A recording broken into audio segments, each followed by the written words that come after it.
Welcome to Unmasking Social, where we talk about building real friendships and meaningful connections without masking who we truly are. I'm your host, Sharon Baum, a speech and language pathologist with an expertise in social thinking and how it relates to autism and ADHD, specifically with our teens and tweens. Let's dive in.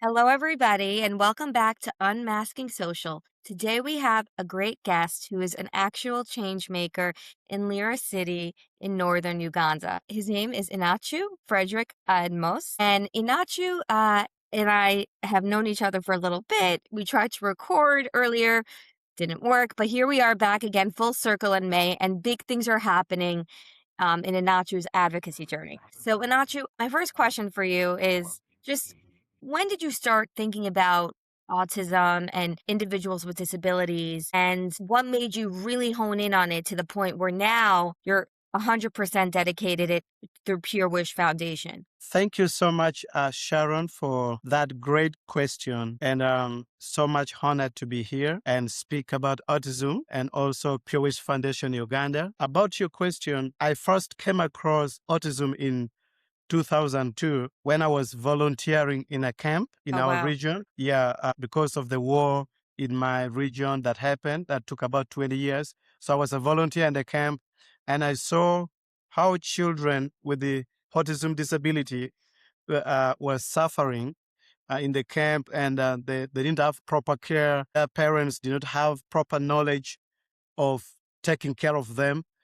So in 2002, up to 2004, I was a volunteer in the camp. Then I started to learn about these children and how best these children can be helped. But unfortunately, I didn't have any training. I didn't have any knowledge. But that stayed with me in my mind. Then in 2014, I started up an organization that works with children, supporting vulnerable children. And my first target was reaching out to autism children and also their parents and caregivers, and see how best my organization can empower caregivers to take good care of children with autism. But 2014 and 2015, the project did not work out so well because of lack of funding, because we needed to do research and move in the community and study more about these children. But what we did is that we had a radio program that was a free radio program that was given to my organization, Pure Wish Foundation Uganda, for about 30 minutes. So we could go on the radio in 2015 and talk about autism and how special these children are. And if they are given proper care like other children, they can also become great people. Also, so it went on well. It was a 6-month program. So we received good feedback from the community. So that is how now I developed the heart together with my team here about doing something more than what we did on the radio, creating awareness about autism and how best children with the autism disorder can be taken care of. Now we thought of scaling up our project to reach out to bigger number of the children, because Northern Uganda has so many cases of children with the autism disability due to poverty in the region. These children are not taken care of. They're not given education. They don't have any social support,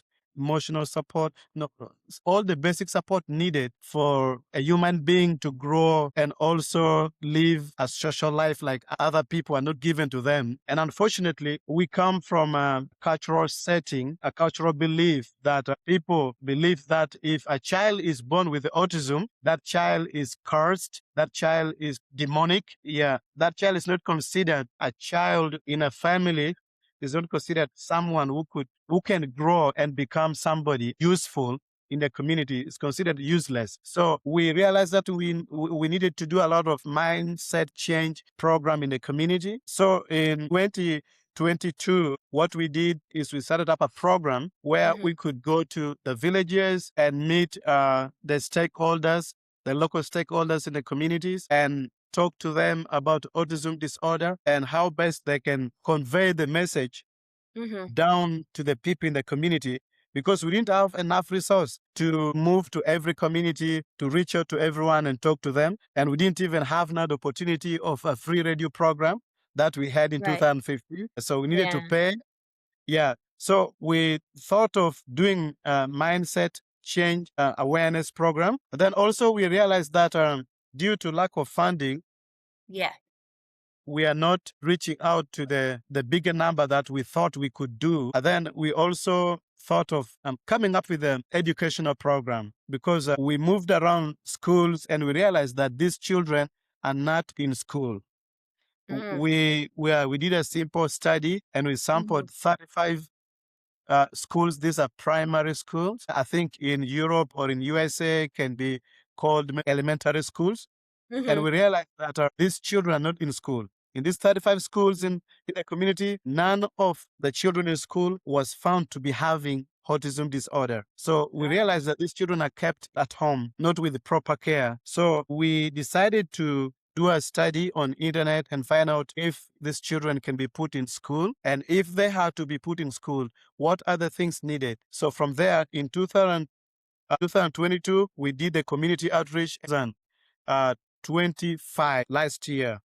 We Mm. came up with a school. Yeah, we came up with a school that is inclusive, not only for able children, but a school for every child, and with a theme that leave no child behind, because we wanted all the children to be in school, whether with the autism disorder, whether with the other vulnerability that Yeah. they have. Yeah, we believe they can all come to school, they can all learn. So that was the birth of Pure Wish Junior School. We call it Pure Wish Junior School because it's a school for children Right. that has had opportunity to go to school, but with a great focus on disadvantaged children like autism, and then children with other vulnerabilities like others have disabilities in maybe they cannot walk well, Mm. they cannot talk well, maybe they Right. have some other disabilities or deformed in their body structure. So we thought this school could really help a lot. And meanwhile, at the same time, we are doing a lot of mindset change because it's still a big problem. So what happened is when we opened up this school, because last year we got the school, we paid the school for 4 months, and Mm. we opened up the school this year. I'm sorry to say we are happy, but we are glad to see that we received 3 children that came to school with a disability. One was a child with autism. Mm. Now the challenge came to our side. On our side, Yeah. we didn't have enough human resource, enough teachers who had trained Right. to this kind of children. Now, right now, we are trying to move around and see if we can have teachers with a special training in teaching autism children, because Yeah. we have teachers who can teach deaf children. We have other teachers that can teach these other ordinary other children that are okay, but we have a challenge. We don't have a teacher who can teach Specific. autistic child. Yeah, autistic child. Now, the child that came to school, we had a teacher who was trying to do an online study to see how best she can help this child to learn. So we realized that we needed a lot of play materials, Yeah. Play a lot based. of, Yeah. yeah, play equipments in school. Mhm. But because of still the challenges in our finances, we were not able to put every basic materials, play materials in school. But I'm glad that this child stayed with us, stayed to the whole and finished the whole term. Then what we did is that we involved the mother, because she's a single mother Mm. now with 3 children and one is autistic. So now we're now talking to the mother right now. We're trying to empower the mother using a study that was done about 15 years ago that we came across, I think was posted by UNICEF. And so this is what we are doing. But I'd like to let you know, Sharon, and everyone that will watch this video, that Yeah. we have received calls from the community for the last 2 weeks about people wanting to bring their children to our school. And these are autistic Right. children. Yeah, Yeah.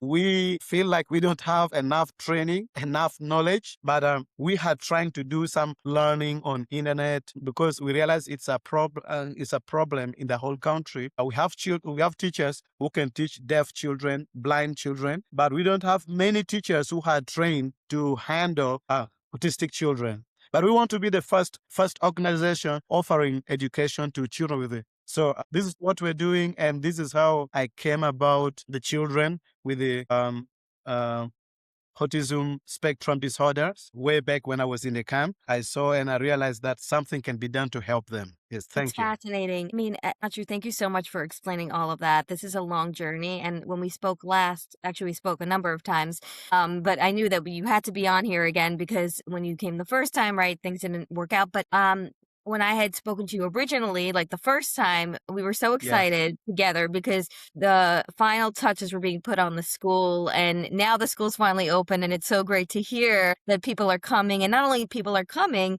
people are asking to come. Like, yeah, it's not that you yeah, have to go locate them. Their mothers or their family caregivers are wanting them to come. But what I'm hearing from you is a few things. One in which is that you were in this refugee camp and you saw that individuals with disabilities, due to the culture, were just not being paid attention to, or if anything, I know you mentioned at one point when we spoke before that sometimes you would notice a kid is in school, but then they're taken from school because there's this idea that there's some mystical thing at play with these children, even though yeah, you and I know that these individuals have special gifts and talents and have so much light to bring onto the world. yeah. And that's really difficult to challenge. And that's why it's interesting to hear you speak about mindset change and mindset growth. It's so hard to change people's perspectives, but getting on that radio, was such a clever idea so that people could start hearing instead of keeping their child at home. However, I can imagine that there is an obstacle of perhaps there's still fear by some of these parents, perhaps in terms of getting their kid in school and what the ramifications might be in terms of the local authorities. Will they get in trouble? I know that you're trying to work through those obstacles, but is that still something that's challenging in terms of fear of the authorities not wanting them to educate their child? Yes, thank you, Sharon. We had that scenario. I remember in one village where the mother told me that their local leaders in the area are telling them that these children cannot do anything. They are too vulnerable and they cannot go to school because their mind is underdeveloped. They cannot learn anything. So the best thing is to just let them be there and not even to waste time to take them to the hospital Hmm. for medical care because they have a bad luck to the family. And also they don't, when they're taken to school to join with the other abled children, they are going to cause issues to other children. And because of their nature of living, because they need proper care, Hmm. no one's going to care for them at school. So it's going to be like a disgrace to the family if the child is taken to school. It's Right. going to be a big shame to the family. Hmm. Such incidents, we believe, is still existing in some communities because we witnessed this by ourselves when we went to the community.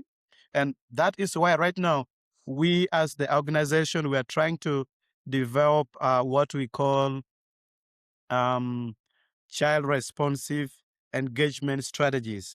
We did a study on that and realized that it was done in the Western world, but we are trying to come up with our own strategy, Yeah. local strategy that can work in our To community. adapt it. Yeah. Yes, yeah, that can be adaptive. And we want to do this so that our school can be seen as a turning point for these children. And also, many can bring their children to school. And also, many parents and caregivers can learn the best way possible to help their children. Because we believe with this strategy, once we are done with it, we are going to find a way of either using the radio, doing community engagement outreaches, so that we reach out to every parent and every caregiver so that they can treat these children, they can change their mind and consider these children their very own children and also special children with the special talents and gifts. Yeah. So we're trying to develop this and change it to our local context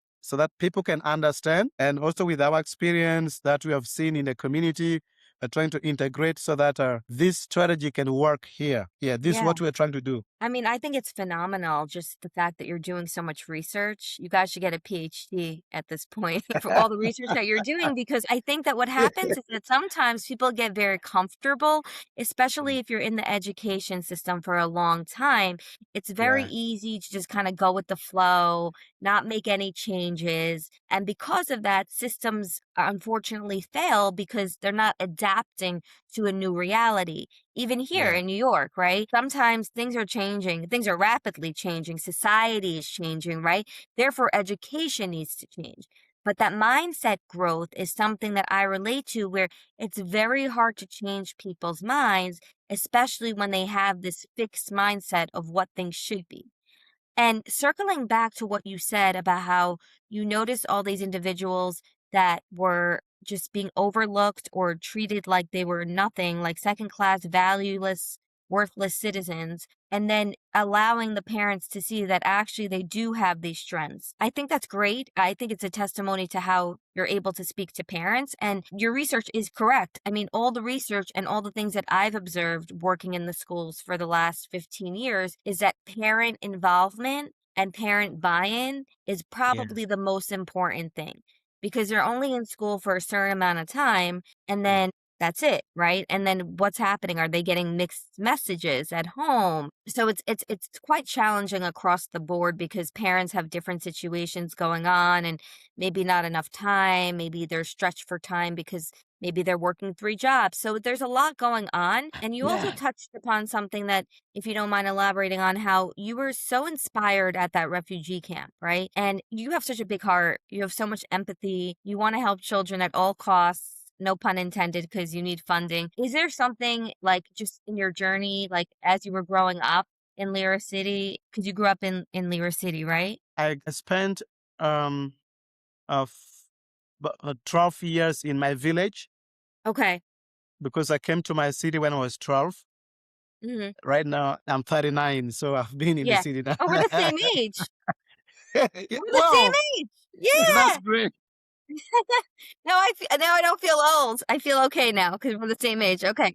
That's hilarious. Okay. Oh, but no, I'm not excited for F40, the big 40. Ah, okay. Yeah. But it's okay. Life is life. Life is good, right? So basically, so you, when you were growing up in that village, was there anything that made you feel like more compassionate towards, because you have a big heart and a lot of compassion. And I've always seen that the people with the most compassion are usually people who have been through difficulties and struggles themselves that made them have a bigger eye towards those who are vulnerable. Yeah, I think the first thing is my background, my personal background. I lost my parents when I was 10. Wow. And I also happen to be the only male child in a family of 4 girls. Oh, So, according to African tradition, if you are the male child in the family and you're the firstborn, and I also happen to be the firstborn in the family, so now yeah. you take over the responsibilities of your parents when they're Wow. dead. So I became a, a a parent at a very tender age, very young age. I didn't even know what to do. So what I did, I looked for my relatives there, and I requested them to take care of my sisters. And while I I tried to live on my own because I felt I had a lot of responsibilities and I needed to also to go to school. So that's why I lived my life. But that experience, that being an orphan, I saw the problem, the challenges, the pain children without parents go through. And also in our village, there was this young boy that was born crippled Huh. without hands. Yeah, without hands. Yeah. And also he was autistic because every time he could not speak well. Saliva could just, flow out of his mouth every time, and he could You're even like, poo on himself.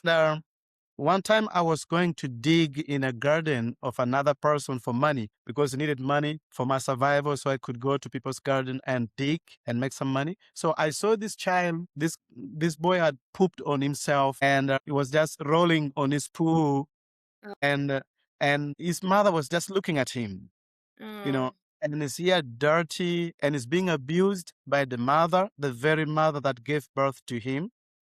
And I saw that. I remember very well that I cried. Tears oh, came.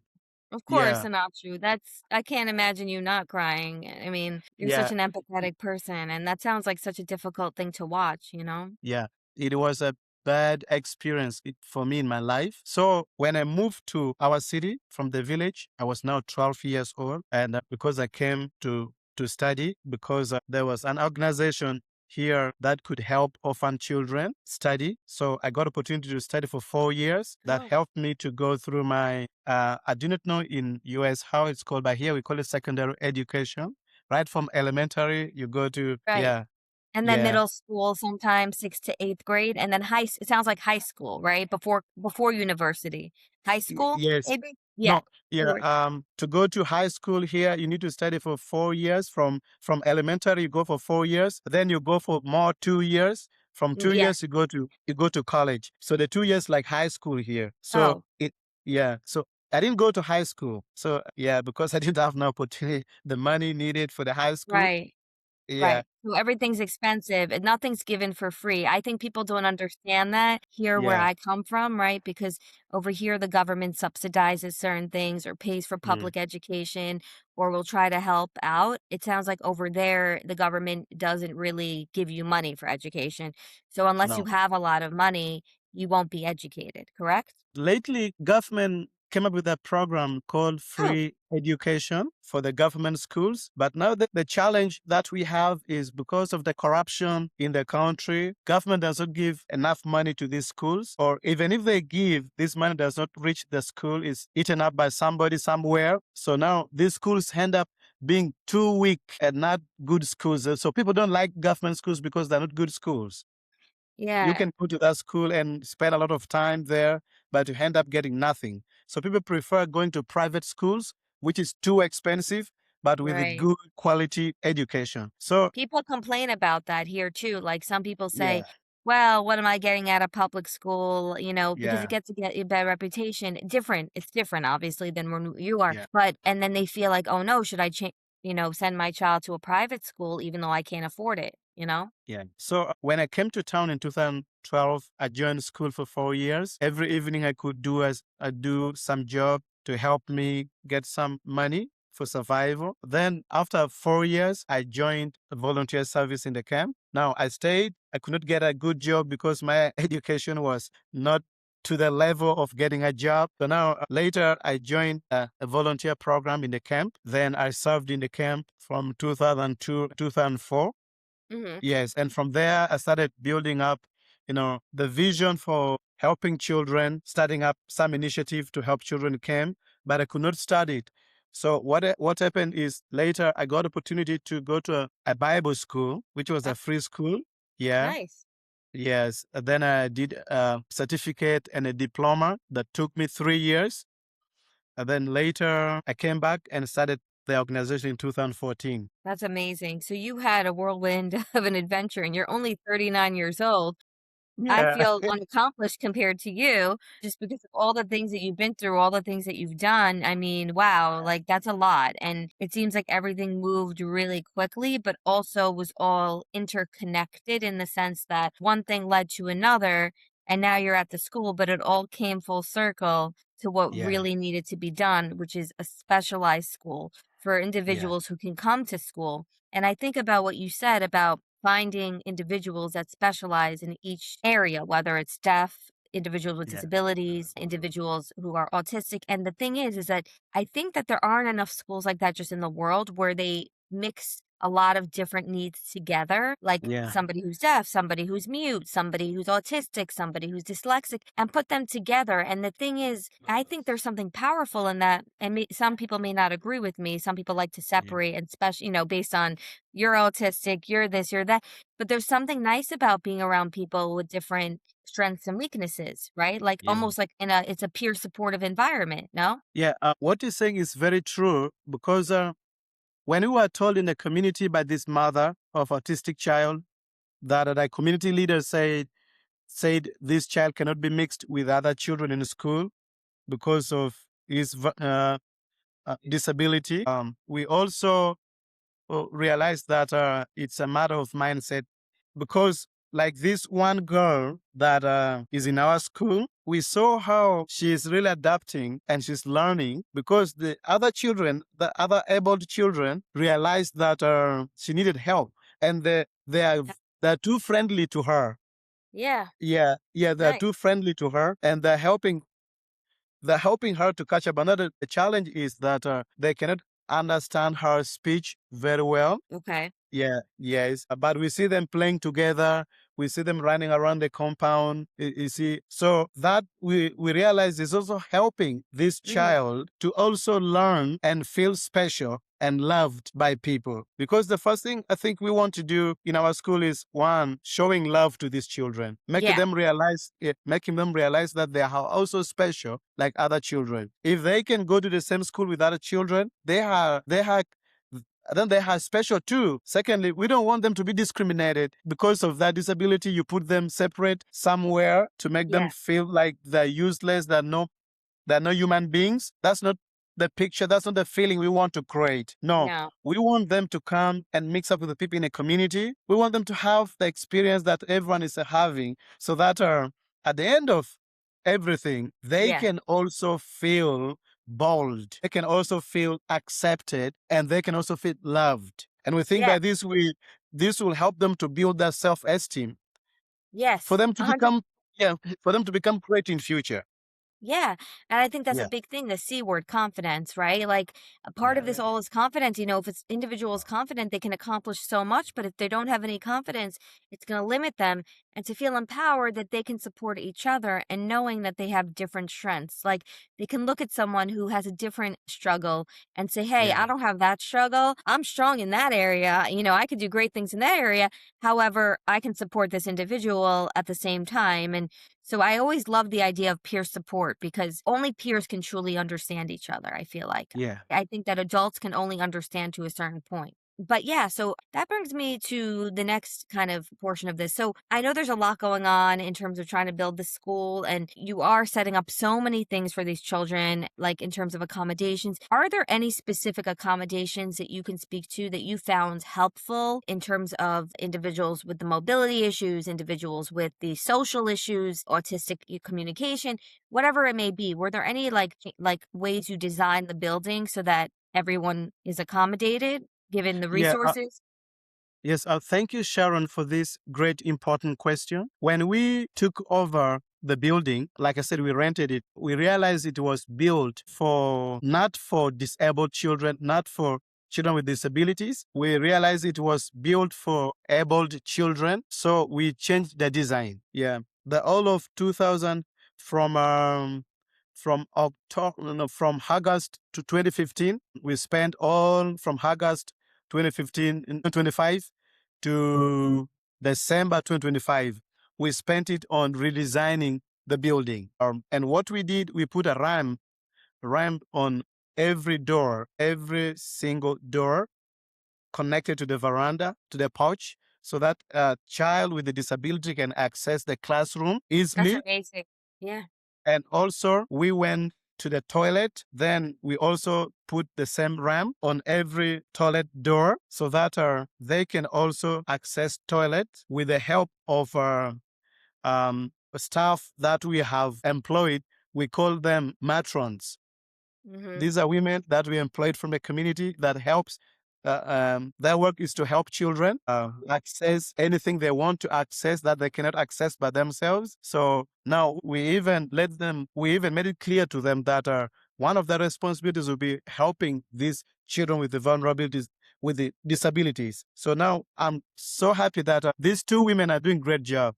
And yes, so our school is now redesigned to accommodate any child with any disability. And that's amazing because you've definitely been influenced by the West a bit and also your creativity because you're Yeah. setting up accommodations that are specific for each individual, the physical, the emotional, the everything in between. And so this is definitely a very inclusive environment, right? So the word inclusive, right, is still a buzzword, but it's not, something that everybody understands. But now with these parents, so are the mothers more comfortable now because of all, that you've done for the kids? Do they feel comfortable sending their kids here? Are they able to, understand what they need to do with the child at home. Yeah, like I said, the mindset change is still highly needed here. Yeah, there are few mothers that are feeling comfortable sending their children, but we saw from this one mother that brought her child, Yeah. the daughter, she had so many questions. And she was feeling that the child is too vulnerable, Mm, cannot live by her own. She cannot stay in school. right. Yeah. Yeah. So what we did is that we assured her of our capabilities of handling children with such disability. Right. And also, secondly, we let it clear to her that this child needs to be in school. This child Yeah. needs to learn like any other child. And, and also, this child can become somebody great in future if Mhm. help at this early age. Yeah, Early yeah, intervention. You're yeah, so practicing early intervention. Yeah, early intervention, we believe it's the best for them. it Now, is. yeah, even the mothers that are calling us, Yeah. their first question is, can this child be handled well in school? Can this child really learn? Can this Mhm. child really? So they somehow they really feel there's opportunity for their children also to learn. But again, they have some fear in them because they are just looking at how they handle these children at home, Mhm. which we believe it's not properly handled well. They're not properly handled well at home. So they have fear in them. And also removing the mindset of stereotyping these children, giving them, naming them cursed or demonic. I think it's Yeah. also another thing that we need to work on so that these children are looked at as normal human beings, like but like in the family. So I think because of that, they have a feeling that the best way to help these children is just to let them at home. They stay at home, and then they concentrate on these other able children. So, but we believe the mindset change is number one Yeah. in this struggle, in this movement, I could say. Yeah, no, it uh, is a movement. It's a huge movement what you're doing. yeah, You're totally, like, overturning what people in your villages, in your area, in the city have believed. yeah, The belief systems are slowly changing. And in terms of, the parents, it's interesting because I feel like that's such a common thing even here where a lot of parents are concerned if their child is in a very specific place with other individuals. A common thing that parents worry about, this is just around the world, we're all human, right? Is that, are they going to regress? Are they going to get worse if they're around other kids with disabilities? Maybe they should be around individuals that don't have any disabilities so they can progress. So it's just a common thing. But of course, we know that when students have profound challenges, it's important for them to be in a very specialized environment because otherwise they're not getting that specialized attention. But I do see that there's another struggle here, which is that yes, the mother can be on board, right? The mother is uncomfortable. It's normal that, you just started the school. Of course, they're going to yeah, express concerns and then they'll get used to it, hopefully. But yeah, then you said there are other members of the family, right? This is a big mindset shift. The mother might get on board that, okay, this is not a curse, but then you have to slowly help, it sounds like, not just the mother, but the whole family system, right?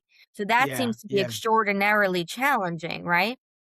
yeah, yeah. Yeah. So, but you do a lot of trainings with everybody. Yes, we do a lot of training with people, but like I said before, that we cannot go to every person in the community because it needs resources to do that. But again, we believe that through our local radio stations that are here in Lira, we believe that we can reach out to so many people and we can change so many mindsets so that these children would now be accepted in the community and they can easily go to school and also access other social services they need like other children and also basic support that they're supposed to get because we even realized later that even medical help medical service is not Mhm. given to these children like Oh, really? like the way other children without disability get medical services. Wow. Parents don't take them to medical facilities when they're sick. Most parents prefer treating them at home, self medication. Is that fear-based too, bringing them out into the public? Yes, we believe that some parents feel ashamed to bring their children in public. They don't want people to know that they have an autistic child. You see that? So that's also another area that we realize of late that we need to put a lot of emphasis on it, a lot of energy, so that these children can be taken to medical facilities when they're sick. These children can not be discriminated because of their disability. And another thing that we also learned from the young girl in our school is that every time when it's coming, because we provide lunch in school, we provide breakfast and lunch in school. That's So you important. realize that when it's time for breakfast and lunch, this child feels so happy, gets so excited, and Yeah, eats much food. And this is tells us that at home, this child is not given enough enough nutrition. food. Yeah, Yeah, because of the disability, maybe the child takes time to eat. Maybe when the child is eating, because of sin in school, when she's eating, she becomes dead. Maybe because of that. So we realize that this could be also a problem with other children in the community with the same disability. Maybe they are starving. They're being yeah, starved by their very own parents because of right. their disability. Yeah, which is So yeah. yeah, we also realize that this can only be tackled if we do a lot of sensitization to change their mindset so that these children can be fed well. They can Yeah. also be given good food like other children do. And I wonder if because food is scarce in some situations or they're not being fed well, food could also be an incentive, right? That you use with them in terms of getting them to complete things, right? They get food as a reward almost. I don't know if that's Yeah, something that you guys do, but it seems like food really speaks to this population, right? yeah, you're right. We have scarcity of food because of the poverty Yeah. in our region. People depend so much, about 70% depend so much on farming. But unfortunately, even after harvesting from their gardens, they sell it off because they don't have money. They need money. So, about because there was a study done last year by Uganda National Bureau of Statistics, and Yeah. they realized that in our sub-region specific, about 65% of people not able to afford 3 meals in a day, and Mm, some of them not even 2 meals in a day. So wow. it tells you the level of poverty, and it Yeah. also tells you how these children with this kind of disability are treated because the family is poor. There's not enough food in the family. So Right. I think they're not considered like other children do, Mhm, like they do consider other children. mhm. So that's also another issue that I think we are grappling with and needs to be addressed, but it will take a little bit of Yeah. time. Yeah, Yeah. and everything will take time. And on that note, I just want to ask you one final question because it sounds like this is the first, congratulations, the first inclusive education school in Uganda in Lira City. So that is a Yeah. huge, huge move forward, which seems like there is hope. Parents are becoming more educated. People are feeling less cursed and more leaning in more to the strengths that could be powerful for the future. So, what is your hope in the next 5 years in Lira City where you really feel connected to? My hope is if we get supported, if we get funded, if we get enough resources, my hope is to one, to change totally, create a total mindset change in not only Lira City, but Northern Uganda as a region. And also my hope is to see that these children are put in school, not only our school, but also other schools. And third, my hope is that other schools can also adapt this system and learning how to care for children with disabilities Mhm. and also opening doors for children with disabilities to access their schools for learning and training. And also, another hope that I have is that the government should come up with a Mhm. policy. I did not tell you about that, but 2 months ago, that was February, Mm. I was really happy to be invited to attend Education Policy Week of our city. Wow. And I raised this in the meeting. I told them how children with disabilities, mostly autisms, are being neglected, being undermined, and how they also need to be in school, and how schools needs to adapt or change their system, which is conducive for children with disability to access school and learn. And it Absolutely. is what, yeah, it is what I put before the authorities. I know it's also going to take a, because it has to go through so many channels to Yeah, reach the national government. of But course.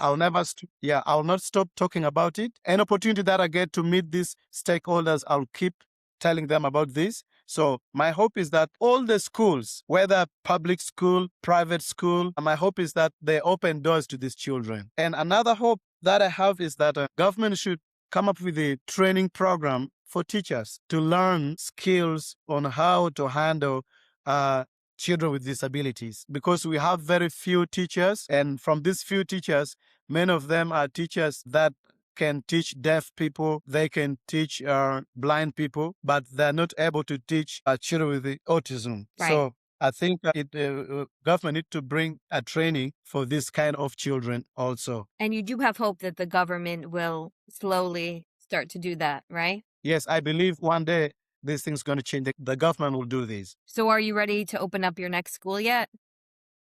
Yeah, One at a time. we're supposed One to at a open time, up the right? new term.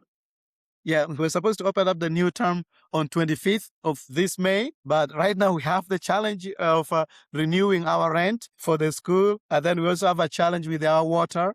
We don't have a Oh, clean water in school. We right, still buy right, water from, yeah, then also supporting teachers. We have these three challenges that we're really grappling with, and right. it's not easy. Yeah. So we need Well, to renew our rent this month. okay, so on that note, where can everybody find you and find the resource page? Maybe people can donate to help you, continue to grow and develop so that these students are supported. Where is the best way that people can access? Yes, we have a website for Pure Wish Foundation Uganda. Then on the website, we have the donate button, and every donate button is linked to our fundraising campaign on GoFundMe. So when you Mm-hmm. click the donate button, it's going to take you to another page on GoFundMe, and there you can donate any amount you want to donate, because every single amount donated will go to supporting these children, supporting teachers, installing clean water in school, paying rent for the school. So Yeah. your donation will change a life in Uganda. That's fantastic. I mean, Enachu, I think the world of you. I really believe that you have done so many things that so many others just would never do. And just see you keep moving forward and you keep developing things that are so not in within the culture, but you still are just kind of overriding all those stereotypes and trying to debunk all these myths. And you have such good insight into what the children need, even though, you're doing it based on research and the West and this and that, but you're using all the things that everybody else is using with these students that seems to be working. So Yeah. I just can't thank you enough for being on here and for sharing everything that's going on, shedding a light on, what's going on in the East as well. And, I had somebody from Pakistan on here and it was the same situation, the same kind of struggles of the mystical, the mother being cursed. And I think that we owe it to all of these students or these children rather to not fall into that category of curse, but rather blessed. So thank you so much, Enachu. Thank you. Thank you so much, Sharon, for your time and this opportunity given to me and the organization and the children in Uganda, mostly children with autism. I believe that this program is really the beacon of light, because if the world can get to know about these children in Uganda, then this is really great. And thank you so much for the initiative. May God Yeah, bless you. my pleasure. May God bless you too, and God bless everybody there that's working so hard. Thank you. Thanks for joining us on Unmasking Social, where we neurodiverse advocates and those who support them explore how real friendship begins when we start showing up as ourselves. If today's episode resonated with you, please share it with a friend, leave a review, or follow me for more conversations that provide information on neurodivergent ways of thinking, communicating, and connecting. Until next time, keep staying social.